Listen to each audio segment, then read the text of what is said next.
হাদিস শরীফে এসেছে মালাকুল মউত 40 দিন আগে আয়েশা সতর্ক করে যায়, তোর সময় শেষ, বাকি আছে 40 দিন, এখনো সময় আছে, তওবা কর, তওবা কর।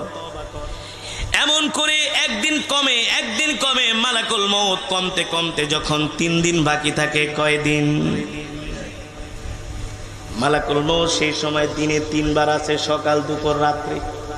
তখনই দেখবেন একজন মালাকুল মউতের 3 বার সাক্ষাৎ পাবার পরে ওই মানুষটা আস্তে আস্তে করে দুর্বল হয়ে যায়, খাওয়া দাওয়া ছেড়ে দেয়। আল্লাহর নবী সাহাবীদের সামনে মৃত্যুর আলোচনা করতেছেন, এই আলোচনা শুনে সাহাবীরা কান্না করতে করতে মজমার মধ্যে কান্নার রোল পড়ে গেছে। আল্লাহর নবী বললেন, সাহাবীরা রে, তোমরা কান্না করো না। এ মালাকুল মউত আজরাইল যারা জান্নাতি তাদের কাছে আসবে এক চেহারা নিয়া, আর যারা বদকার